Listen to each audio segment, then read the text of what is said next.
Let's move on to the next game, which is a team coming off their bye, which is the Saints.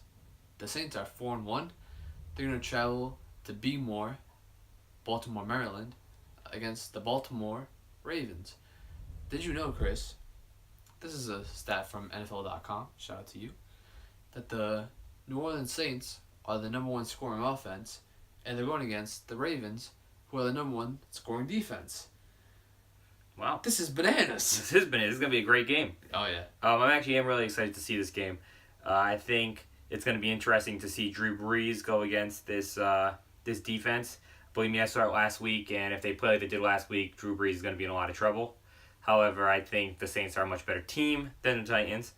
And when they got the boys like Kamara, Ingram, and Mr. Michael Thomas, the man that just doesn't drop footballs ever, I think they can easily come out with a win. On the Ravens side of the ball, I'm starting all three wide receivers on this team.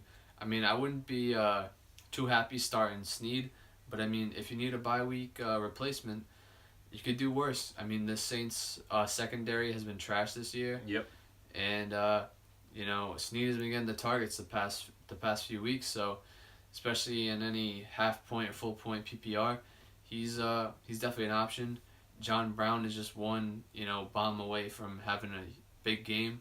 And you saw Crabtree come on this past week. So I think all of them are good starts. I'm staying away from the Ravens backfield. I know you saw Alex Collins get 2 touchdowns this past week.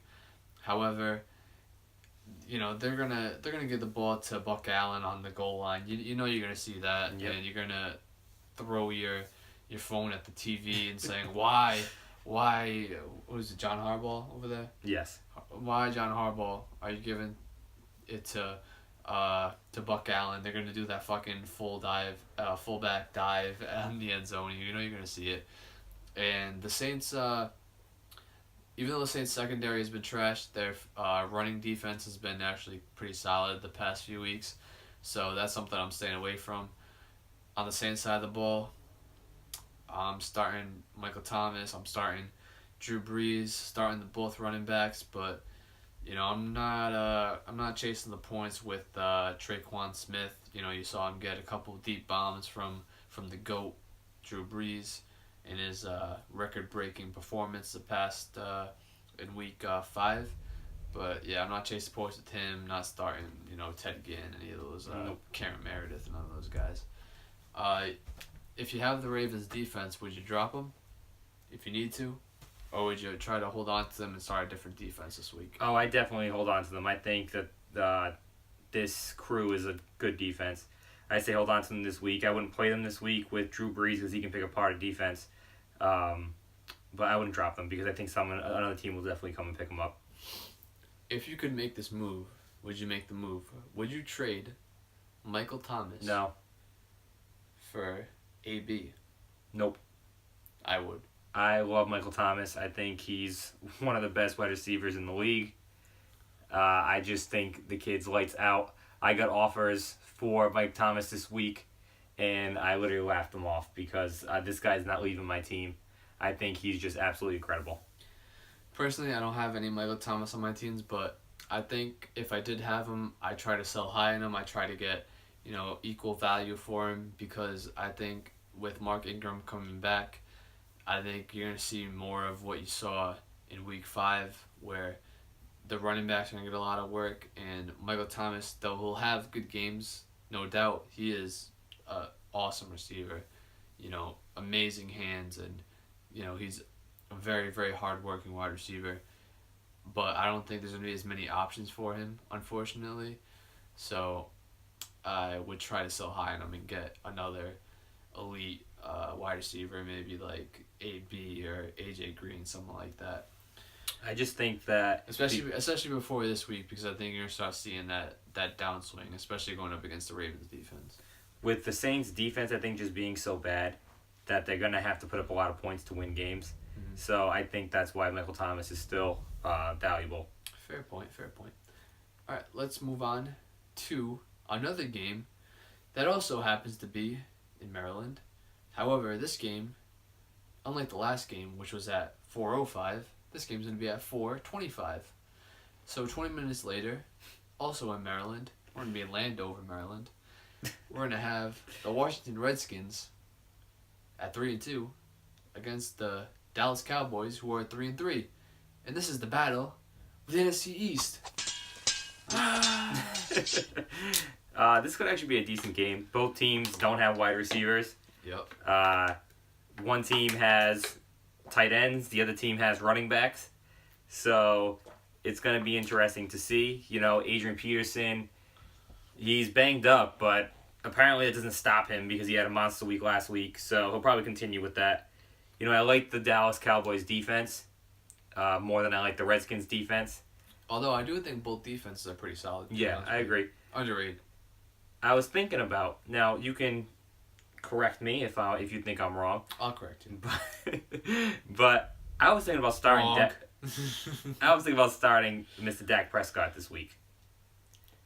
I think he's coming off a great game after last week. I think they know what they need to do now to help this offense to succeed. And I think we're going to see a lot more Prescott running the football. I'm going to have to correct you. Okay. No, I mean, I don't know. I just feel like this game is going to be a low-scoring game. You know, it's a divisional rivals. And like you said, there's not really many options to throw to on both sides of the football. Mm-hmm. And I think both defenses are relatively solid. So I don't really see this game being high scoring. I don't see either quarterback putting up many points. I see, you know, Zeke putting up points. However, I don't see AP putting up points like you do. Mm-hmm. I wouldn't start AP this week. When that boy Sean Lee is in there, he's pretty good. He finds that running back and he tackles him in the backfield. They don't get yards. Mm-hmm. So yeah, I'd stay away from him. And the only person that I'm starting in this game is Mr. Zeke Elliott. I'm trying to stay away from Jordan Reed. I know a lot of people have him as tight end. I know tight end's pretty shitty, but I don't know. He just hasn't been getting it done, and it seems like Alex Smith is targeting Vernon Davis more than he is Jordan Reed, especially in the red zone. Mm-hmm. Big Vern. All right, let's move on. Let's go West Coast. Sun shining. We're gonna go to the LA Rams, who don't have a damn loss on the season, because they're fucking great. Great teams do great things. Mm-hmm. And they're going against the 49ers, who are 1-5. The Rams are 6-0 for the first time since 2001. And they're going to move on to 7-0. You're damn right they are. This game I don't think is going to be close. Nah. You know, the 49ers' best weapon is their running back, Burita. And I think that this defense is just going to shut him down. Yeah. Yeah, I mean, the Rams have been letting up points the past few weeks. Mm-hmm. So I do think that the 49ers are going to put up more points than people probably think that they are. And CJ Beathard has been, you know, decent these past couple weeks. I mean, he's not someone I would stream or anything like that. However, I do believe that you should start Breida, especially as a flex. I think he'll still have a decent floor. I don't know how much he could really do for you, but like you saw this past week, he's going to be the guy that gets the goal line work if they're not going to really use Alfred Morris, and they're going to use him in Mostert. Mostert's more of a smaller back, and it's not like Breed is a big back either, but he's bigger than him. Mm-hmm. You know, big is relative, Chris. It is.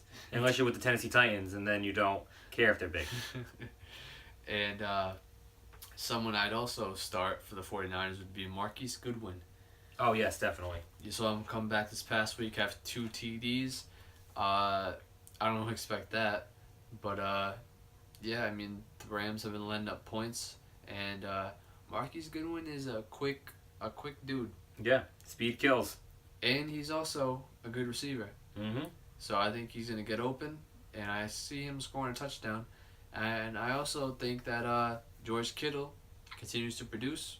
He has that connection with Beathard, so start your Kittles. So, hot take for you. Let's say you got some guys on bye. You know, you need a flex option, Mm-hmm. but you already got Eric Ebron as your starting tight end. Are you asking for a friend? I'm asking for a friend. Okay. You know, this friend may be 1 in 5 on the season, looking for a little bit of help. Do you start Kittle in the flex? Yeah. Okay. That's Okay. not a bad decision. You're starting the 2 tight end. No, I mean especially in bye week situations, and someone like Kittle who, he's not like most tight ends. He's very much a part of their passing attack, Mm-hmm. and like I said, him and CJ Beathard, they go back to college. They went to the same college together. They have that connection, and he's going to continue to be a part of that passing attack because they can't really move the ball with anyone else on that offense besides, Goodwin, who is now back. Mm-hmm. So, I'd be perfectly fine. He's getting a bunch of targets a game. So, unlike most tight ends where you're only going to see like 4 to 5 targets, when he's seeing, 9 to 10. So, I'm staying with him. On the Rams side of the ball, you got Robert Woods. You're starting that boy. Mm-hmm. You're starting, Brandon Cooks. Sorry, Yes. Brandon Cooks. I almost forgot your name. You're starting Brandon Cooks, definitely. And then Cooper Kupp's going to be out, so they could even see even more work. However, I do think that a sneaky start this week could be Josh Reynolds. Yeah. With Cooper Kupp out, they've been utilizing all 3 receivers in that passing attack. So, I think he could be decent. I mean, I wouldn't be going head over heels for this boy. I'm not in love with him, Chris. I'm not in love with him. No. But yeah, I think he could be okay. And then Todd Gurley. Is there anything else to say about this boy? Yeah, we can just move on. The guy's a freak. Yeah, good shit. Alright, so yeah, and start your Rams defense. I know they haven't been that great the past couple of weeks, but I could see Beathard making some mistakes. Mm-hmm. Next game we have is a Sunday night game. We're already at Sunday night, Chris. Did you know that? Look at that. This is gonna be 8:20 p.m. Sunday night, NBC, channel. What is that? 10, 12? I don't know. 10. Channel 10. For the you with cable. I don't know with the other people. Yeah, we don't talk about those people. Yeah. Fuck those people. We don't have dishes on our. Exactly. But shout out to Dish TV. If you want to sponsor the podcast, we'll take a check. We can be bought. Easily. The Chiefs, they said, hey, we like Sunday Night Football. We're going to have another one Yeah. next week. And they're going to have Showtime Mahomes, again, prime time. The Chiefs are now 5-1, and they're going to go against the Cincinnati Bengals, who are 4-2. Chris, I think this is the best game of the week, in my opinion. I think it could be. Once again, we were talking about it before. Cincinnati, they're trying to establish themselves as the team to beat in their division, and these Kansas City Chiefs, Mahomes, he's just a bad boy. The guy is an absolute stud, and this is, I think, the 3rd week in a row that the fans get to have a nice treat and see this kid perform, and he has not let any of us down. So once again, whip out the popcorn, put some butter on that bitch, Lather it. And just take in the greatness. No, go with the kettle corn this week. Oh, we're gonna treat ourselves this week. Oh yeah, nice little sweet twist to a American favorite. I think this is gonna be the highest scoring game of the week. Yep. I think that both defenses are so susceptible. I can't speak. Shout out to DJ Khaled. We can't pronounce words over here. I know you can't either. So the Chiefs defense trash. Bengals, they're aight, but they ain't that good. I think that you can start on the Bengals side. You can start Dalton. You start AJ. You start Boyd. You start Uzama. And you start Joe Mixon. Chiefs side of the ball. You start Mahomes. You start the boy Tyreek Hill, the cheetah. You start Travis Kelce, Kareem Hunt, and Chris, do you start Sammy? If you have to. I mean, Sammy's that wild card, high risk, high reward type of thing. He either goes for a catch or he goes and puts up a monster game. So, if you need him, might as well. I mean, he's been pretty solid this season so far.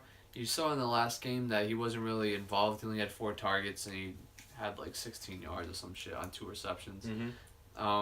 I just feel like that's going to be more of an outlier game for his season this year, just because you saw 80 points put up in that game last week, and I don't think that he's not going to be a factor like he was this past week if they're putting up 40 points by themselves. I agree. So I think you could have a very solid game.